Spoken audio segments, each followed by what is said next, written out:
ఈ రోజు ఏం రెసిపీ చేస్తున్నారు? సో ఈ రోజు వచ్చేసరికి మనం మల్టీగ్రెయిన్ ఫ్రూట్ శాండ్విచ్ చేసుకుంటున్నాం. సో ఈ రోజు అయితే మనం మల్టీగ్రెయిన్ ఫ్రూట్ శాండ్విచ్ ప్రిపేర్ చేసుకోబోతున్నాము. దీనికి కావాల్సిన పదార్థాలు అంటే ఇప్పుడు చూద్దాం. మల్టీగ్రెయిన్ ఫ్రూట్ శాండ్విచ్ కి కావాల్సిన పదార్థాలు: టొమాటో స్లైసెస్, యాపిల్ స్లైసెస్, కీరా స్లైసెస్, మల్టీగ్రెయిన్ బ్రెడ్, దాల్చిన చెక్క పొడి, గార్లిక్ డిప్, ఉడికించిన చికెన్, ఎండు ద్రాక్ష.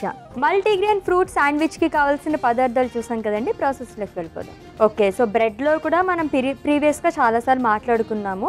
సో ప్లెయిన్ బ్రెడ్ కానీ మిల్క్ బ్రెడ్ కానీ అలా ఒకటి తీసుకోకూడదు, కొంచెం డిఫరెంట్గా తీసుకోవాలి. అందుకని మల్టీగ్రెయిన్ తీసుకొచ్చారా? సో ఈ మల్టీగ్రెయిన్లో మీరు ఇక్కడ చూసినట్టు చుట్టూ కోటింగ్ కూడా వస్తుంది, మిల్లెట్ కోటింగ్. సో దట్ ఇది మైదా బేస్ మైదా ఉన్నా కూడా అట్లీస్ట్ దీనివల్ల కొంచెం అన్న బెటర్ అనమాట నార్మల్ మిల్క్ బ్రెడ్తో కంపేర్ చేస్తే. కొన్ని బెనిఫిట్స్ అన్న వస్తాయి కాబట్టి మల్టీగ్రెయిన్ బ్రెడ్ అనేది యూస్ చేస్తాం. దీనికి ఆల్టర్నేట్గా ఇంకేమన్నా వాడచ్చా? శాండ్విచ్లో మనకి బేసికలీ బేసే bread. So types of breads మారుతాయి కానీ ఈ బేస్ కంప్లీట్గా మారదు, ఇదైతే మారదు. ఓకే, సో మనం ప్రాసెస్లోకి వెళ్ళిపోయి అప్పుడు మాట్లాడుకుందాం. ఖచ్చితంగా. ఏం చేయాలి ఫస్ట్? సో ఫస్ట్ మనం బ్రెడ్స్ జస్ట్ క్విక్గా డ్రై రోస్ట్ చేసుకుందాము. ఓకే,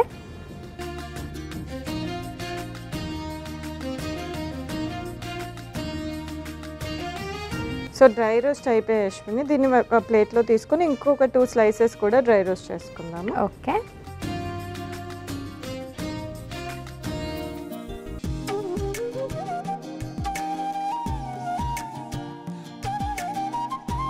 సో ఇంపార్టెన్స్ అది కూడా 5 ఫుడ్ గ్రూప్స్ గురించి మాట్లాడుకుంటున్నాము. ఆ 5 ఫుడ్ గ్రూప్స్ ఏంటి అనేది చెప్పండి. 5 ఫుడ్ గ్రూప్స్ అంటే మేజర్గా ఫ్రూట్స్ అనేవి ఒక ఫుడ్ గ్రూప్ కింద తీసుకుంటాము, వెజిటేబుల్స్ ఒక ఫుడ్ గ్రూప్ కింద తీసుకుంటాం, సిరల్స్ అంటే రైస్ కానీ లేకపోతే ఏదైనా మిల్లెట్స్ ఇవన్నీ కూడా ఒక ఫుడ్ గ్రూప్ కింద వస్తాయి, డైరీ ప్రోడక్ట్స్ ఒక ఫుడ్ గ్రూప్ కింద తీసుకుంటాం, nuts and seeds dry fruits ఏదైనా సరే అంటే ప్రోటీన్ కోసం అని చెప్పేసి ఇది ఒక ఫుడ్ గ్రూప్ కింద తీసుకుంటాం అనమాట. ఓకే, సో మనం డైలీ ఇంక్లూడ్ చేసుకునే మీల్లో ఈ 5 ఫుడ్ గ్రూప్స్ ఇంక్లూడ్ చేసుకోగలిగితే మనకి షుగర్స్ స్పైక్ అవ్వడము, లేకపోతే కొలెస్ట్రాల్ స్పైక్ అవ్వడము, ప్రోటీన్ తక్కువ అయిపోవడము, మజిల్ మాస్ తగ్గడం ఇలాంటి ఇష్యూస్ రాకుండా ఉంటాయన్నమాట. సో అది ఎలా చేయొచ్చు అనేది మనం ఈ 2 డేస్లో చూపించాం. పెద్ద మేజర్ డిఫరెన్స్ ఏమి లేదు. మనం ఫస్ట్ డే చూపించింది సెరల్ బ్రేక్ఫాస్ట్, అంటే చాలామంది హడావిడిగా టైం అయిపోతుందని చెప్పేసి గ్రానోలానో మ్యూస్లను మిల్క్లో వేసుకొని తీసుకుంటూ ఉంటారు. బట్ దాన్ని కొంచెం బ్యాలెన్స్డ్ వేలో తీసుకుంటే బెటర్. అండ్ కినోవా కూడా తీసుకుంటూ ఉంటారు. సో దాంట్లో కూడా మనం ఇట్లా 5 ఫుడ్ గ్రూప్స్ ఉన్నాయి. అది స్టార్ట్ చేయడం వల్ల ఏంటి అంటే మనకు కాన్షియస్నెస్ అనేది పెరుగుతుంది. అసలు డైట్లో ఏమున్నాయి, మన బాడీకి మనం ఏమి ఇస్తున్నాం అన్న కాన్షియస్నెస్ పెరిగితే అప్పుడు ఆబ్వియస్లీ ఈ డీప్ ఫ్రైడ్ ఫుడ్స్, ఎక్కువ ట్రాన్స్ ఫ్యాట్స్ ఉన్న ఫుడ్స్, ప్యాకేజ్డ్ ఫుడ్స్ అవాయిడ్ చేస్తాం అనమాట. ఓకే, సో మన లైక్ బేసిక్ డైట్ అనేది సెట్ చేసుకుంటే నెక్స్ట్ ఫర్దర్ వచ్చే డిసీజెస్ అవి కూడా మనం ప్రివెంట్ చేసుకోవచ్చు, ఆల్రెడీ ఉన్నవి కంట్రోల్గా ఉంటాయి. ఓకే, సో ఒక సర్టెన్ ఏజ్ గ్రూప్ ఏమన్నా ఉందా? ఎప్పటి నుంచి ఇలా అంటే జనరల్గా ఎవరైనా ఇది తీసుకోవచ్చు, రెస్ట్రిక్షన్స్ ఏం లేవు. కిడ్స్ దగ్గర నుంచి కూడా మనం ఇది పాటించవచ్చా? కిడ్స్ దగ్గర ఏంటి అంటే వాళ్ళకి ఓవరాల్ డేలో చూస్తాం ఇవే ఉంటాయి, కాకపోతే ఒకటే మీల్లో వాళ్ళకి 5 ఫుడ్ గ్రూప్స్ ఇస్తే వాళ్ళు డైజెస్ట్ చేసుకోలేరు. కొంచెం వాళ్ళ ఇమ్యూనిటీ కానీ వాళ్ళ డైజెషన్ పవర్ కానీ కొంచెం తక్కువగా ఉంటుంది కాబట్టి వాళ్ళకి మరీ హెవీ బల్కీగా అయిపోతుంది. సో అలా కాకుండా వాళ్ళకి ఓవరాల్ డేలో ఎంత ప్రోటీన్ ఇస్తున్నాము, ఎన్ని కూరగాయలు పెడుతున్నాము, ఎన్ని ఫ్రూట్స్ పెడుతున్నాము, హెల్దీ ఫ్యాట్స్ యాడ్ చేస్తున్నామా లేదా ఇలా చూసుకుంటే వాళ్ళకి సరిపోతుంది. అలా కూడా వాళ్ళు అన్ని ఫుడ్ గ్రూప్స్ టచ్ చేసినట్లు అవుతుంది. సో టీనేజ్ దగ్గర నుంచి ఈ మీల్ అయితే మనం బ్యాలెన్స్ చేసుకుంటూ ఇదిలా తీసుకోవచ్చు. బికాస్ మనం దీంట్లో కొత్తగా ఏమి యాడ్ చేయట్లేదు, స్పెషల్ ఫుడ్స్ ఏమి ఇవ్వట్లేదు, ఉన్న వాటిని ఎలా బ్యాలెన్స్ చేసుకోవాలనేది మన కాన్సెప్ట్ ఈ 3 డేస్కి. అవును, ఎస్. సో మనకి ఇవి కూడా డ్రై రోస్ట్ అయిపోయి దీన్ని మనం ప్లేట్లో తీసుకుందాము. సో దీనికి ఫస్ట్ నేను కొంచెం గార్లిక్ డిప్ ఉంది కదా, ఇది స్ప్రెడ్ చేసుకుంటున్నాను. ఓకే,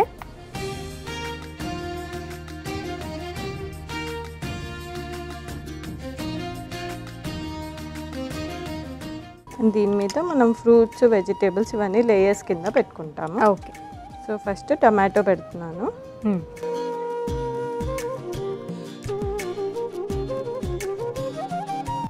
దీని మీద కీరా ముక్కలు.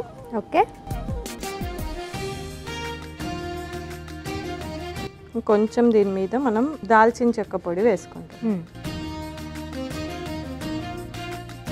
అండ్ ఒక లేయర్ ఆఫ్ ఫ్రూట్, నేనైతే యాపిల్ తీసుకున్నాను. ఓకే, అండ్ కొంచెం ప్రోటీన్ కోసం అని చెప్పేసి మనం చికెన్ ఉడకపెట్టి ఇట్లా ష్రెడెడ్ చేసుకున్నాము, దీన్ని వేస్తున్నాము.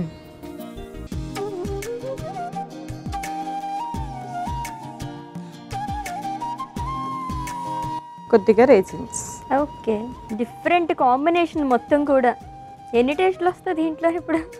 అంటే బేసికల్లీ ఫ్రూట్ మనం తీసుకున్న టమాటో, ఆనియన్ జనరల్గా టేస్ట్లెస్ అవును, ఎప్పుడు తీసుకున్నా కూడా.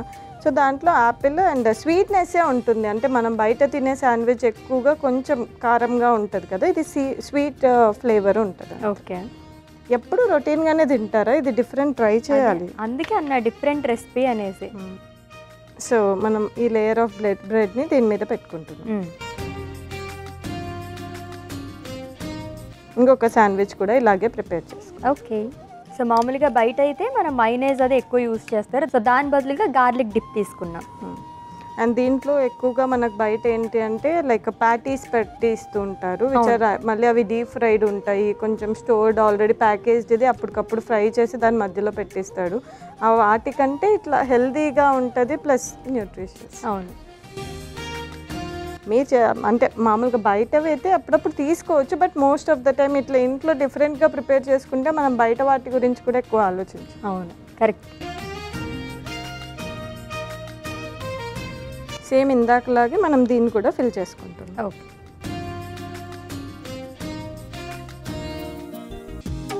సో ప్రతిదానికి మనం ఆల్టర్నేటివ్ చూస్తున్నాం కదా, అలానే యాపిల్కి బదులుగా కానీ టొమాటో, కీరా వీటికి బదులుగా ఇంకేమన్నా మనం వేసుకోవచ్చా శాండ్విచ్లో? బేసిక్ అంటే కొంచెం టమాటో, కీరా లేకపోతే ఆ శాండ్విచ్ టేస్టే రాదు. అవి పెట్టుకొని కావాలంటే ఫ్రూట్ మార్చుకోవచ్చు, అండ్ దీంట్లో యూజ్ చేసే స్పైసెస్ మార్చుకోవచ్చు. మీకు కారంగా కావాలంటే కొంచెం మిరియాల పొడి, సాల్ట్ వేసుకోవడము, లేదు లైక్ ఇట్లా సినమన్ అంటే దాల్చిన చెక్క ఏంటి అంటే ఆ ఫ్లేవర్ రిచ్ ఫ్లేవర్ టైప్గా ఉంటుంది, అంటే స్వీట్కి కొంచెం యాడ్ ఆన్ టైప్లో ఉంటుంది కాబట్టి ఇది యూజ్ చేస్తాం. అలాంటివి చేంజ్ చేసుకోవచ్చు. అండ్ ఫ్రూట్ కూడా యాపిల్ బదులు స్ట్రాబెర్రీస్ కానీ వేరే ఏవైనా సరే ఫ్రూట్స్ ఇంక్లూడ్ చేసుకోవచ్చు. ఓకే.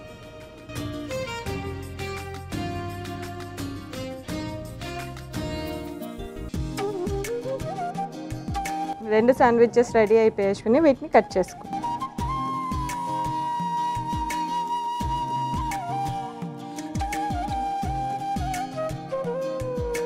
ఇలాగే ఇంకోటి కూడా కట్ చేసేసుకుంటాం. ఓకే.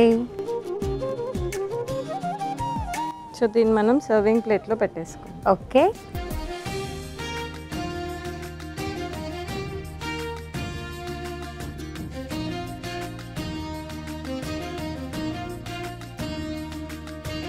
అశ్విని గారు, మల్టీగ్రెయిన్ ఫ్రూట్ శాండ్విచ్ రెడీ అయిపోయింది. టేస్ట్ చేసేసి ఎలా ఉంది? ఓకే.